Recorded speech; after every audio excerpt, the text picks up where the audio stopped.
think is the price of perfection? Perfect world, perfect city. What do you think is the cost of it? Is it more fine? Is it just throwing people in jails and prison for committing even the smallest crimes possible?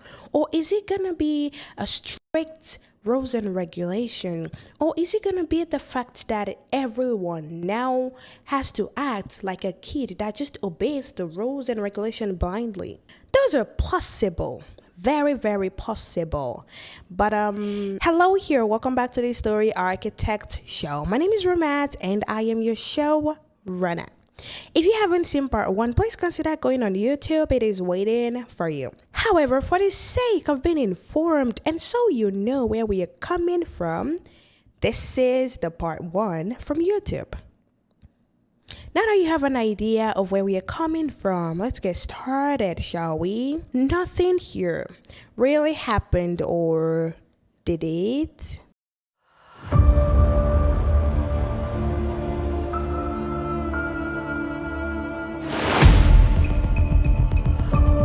Glittmore is easily the best city to live in. The people are nice, the food is nice, and most importantly, the government is really nice. Life in Glittmore is everything anyone could ever wished for. But there's one more thing. As a Glittmorean, you don't just get to live in a peaceful world, in a perfect world like a Glittmore. You also get advantages. And one of the advantages is the fact that anywhere you could be in this world, anywhere, any situation, even let's say you are at an airport with let's say a king or a minister of another city, guess what? Because you are a Glittmorean, you will be prioritized. Why is that? Because Glittmore is recognized everywhere in the world as the perfect city with the perfect people, and they even have the lowest crime rate. In almost everything in this world, there is always an opposite. And just like there is a perfect world, there is an exact opposite of that world. And that world is called Numbreak. Numbreak is easily the worst city anyone could ever live in. The people, not nice. The government, don't even think about it. And it's even worse than you were thinking. Why? Because you are confined into Numbreak. You cannot get out of Numbreak. That is to say, the people of Numbreak, they are not allowed to get a passport. Even though it's a city and there is a province under a particular country, yes, Numbreak is still an exception. And if you have the dream of traveling the world, no. The only time you will be traveling is in your dreams because you don't have a passport. The only time the people of Numbreak are allowed to get out of Numbreak is during the annual Premier City Rewatch. This annual City Premier Rewatch is like a competition of some sort. So every city in the country has to enter that competition. You have to sign up. There is no in between. And there is also one thing that is interesting for this competition. The winner and the loser, they get the same prize money. There is equality. Glittmore has been taking the award home for 5 years. Numbreak has been taking the award home for 2 years. Numbreak is the worst city to live in. Glittmore is the best city to live in. The 2028 annual Premier City Rewatch is different from the ones they have been holding. After the prize money of about $150 million that comes from the pocket of the billionaires all around the world, there is also an additional contribution, which is simply to help build public places for both the winner and the loser. And now you're probably wondering, what is the reasoning behind giving the winner and the loser the same prize money? It's pretty simple. Logic behind giving the winner the money is to encourage them to keep doing the good work they have been doing. The logic behind giving the loser the same amount of money is to let them know, please use the money for a good cause. Please use the money. We care so much about you. That's why we're giving you the same amount of money as the winner. We see that potential in you too. Now, for a city as Glittmore, who happens to be the best place to live in the world, what would you expect they do with the so-called project and the prize money? They put it into good use. The government of Glittmore didn't waste time. The money was put into other projects, and they also did not waste time approving the proposal for the so-called public project. This project include building more public places like schools, hospitals, parks, shopping malls, just name it. Anything that just brings the people together, basically.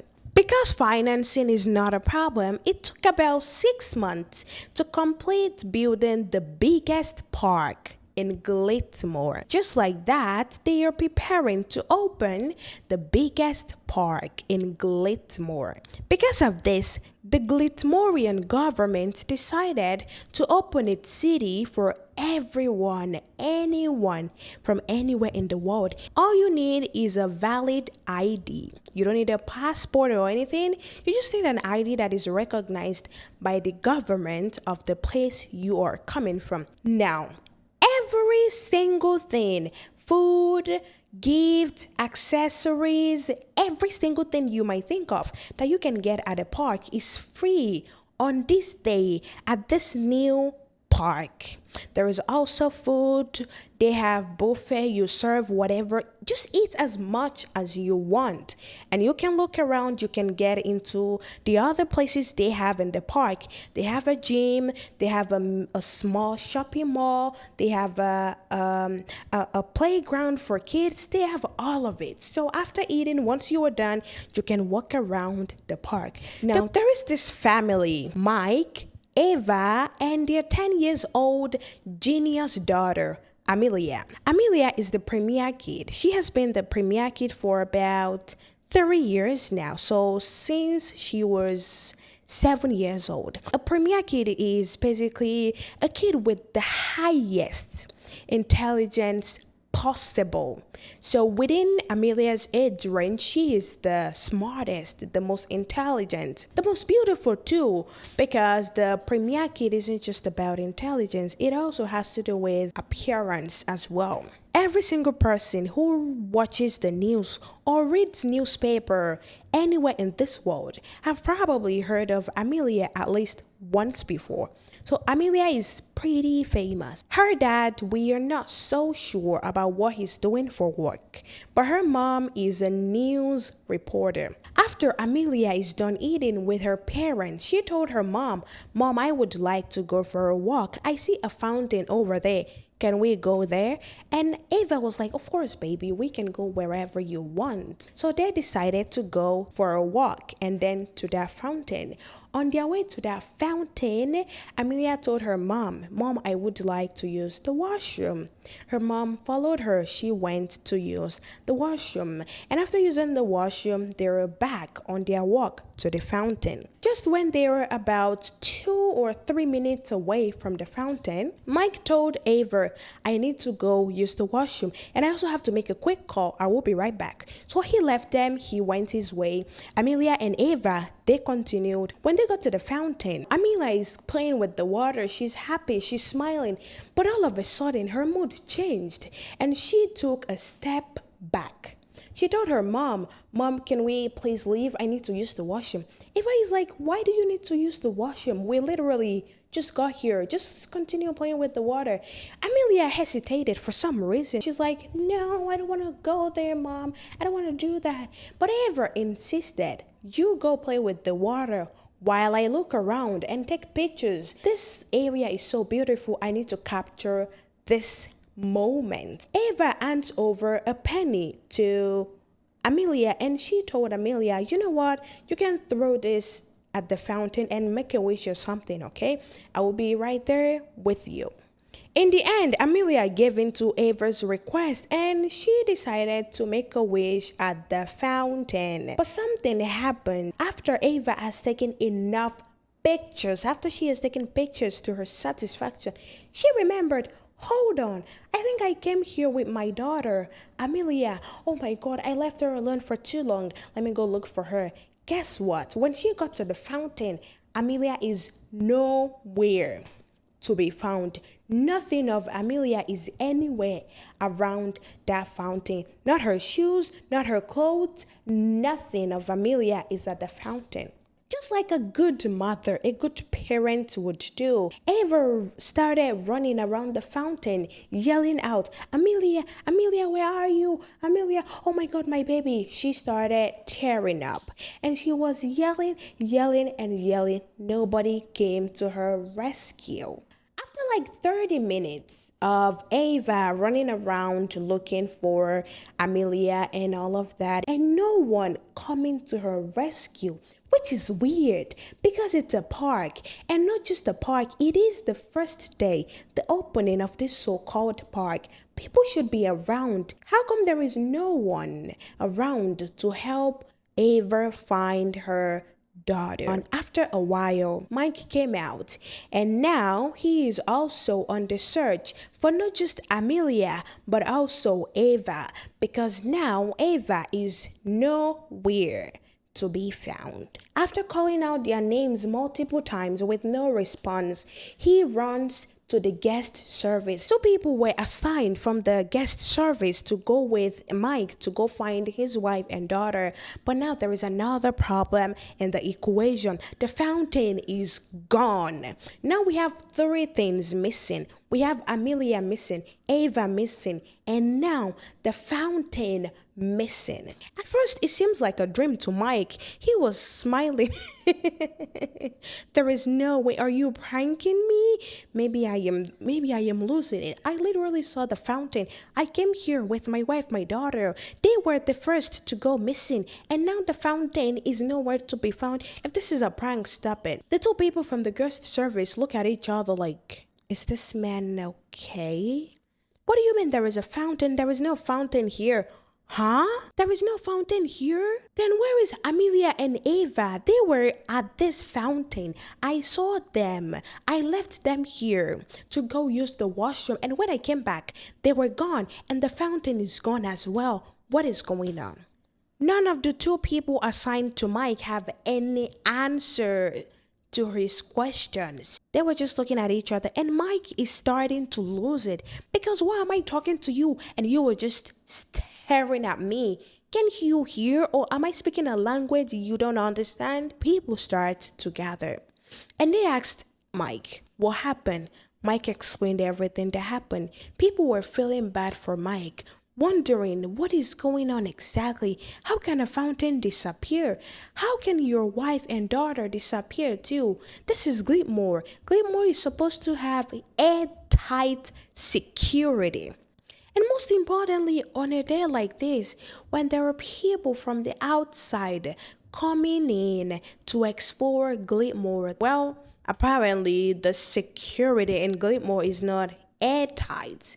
Maybe somebody punched a hole in it or something, but yeah, something weird is going on. One old man raised his hand because he has something to say, of course. People let him go ahead because one, he's an old man, and number two, when you have a question, you should be able to ask your question. The man didn't start with a question. He started with a statement. He said, which kind of fountain hides itself away from people, except the one that was betrayed by people? What does that even mean, you might ask me? I don't know. After that statement, the old man followed with, are you sure you came here with your wife and daughter? How do we know you are not hallucinating? What? Everyone in the crowd started freaking out. That is so insensitive. Why would you say that to someone who cannot find his wife and daughter? You're supposed to be an old man. How come you're acting like this? You're acting so mean. This is not nice of you. It got so bad, the old man had to be escorted out of the crowd because some people are ready to bounce on him. Mike then requested to see the control room. What's the control room? The control room is where they have access to all the cameras in the park. The people from the guest service did not want to show Mike the control room, but they had no other option because majority of the crowd, not even majority, like 98%, supported the guest service showing Mike the control room. When they get into the control room, they have a bunch of cameras, even in places where there shouldn't be cameras. But that's not our focus for today. Our focus for today is the fact that when they looked into those cameras, do you want to guess? There is no Mike in any one of them. Not just Mike. There is no Mike, there is no Ava, there is no Amelia. None of them were caught in any of the cameras in the park, which is scary. Because what do you mean? You were looking at me right now. While we were at the spot where whatever that incident was, where it happened, everyone else there were caught on camera, but I wasn't. And I was there and everyone else could see me. What is going on? Before, Mike was starting to lose it. But now I can tell you one thing for certain. He has finally lost it. He started yelling even louder. What do you mean? I am not caught on camera. What does that even mean? I came here with my wife, my daughter, and none of us is caught on camera. I cannot have this. There is something fishy about this place. A lady came in. This lady is dressed like head to toe. You would know this is an important person. This lady is just the chief security officer. Yeah, but when you see her dressed up, you would think she is the one who built the park, the one who owns the park. But she's not. Or is she? Anyways, she told Mike, "Sir, can you please relax? I can take care of this. I will help you find your wife and daughter.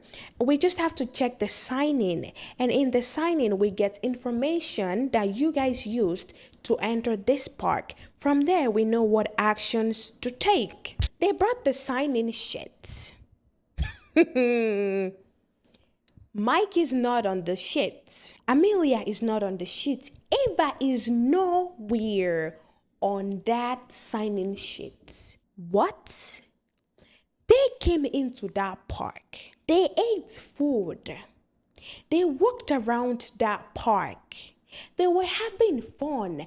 Everything was yellow. Everything was going well until they got to that mysterious fountain. Now, every single record of Mike, Ava, and Amelia, the premier kid, is nowhere to be found. What?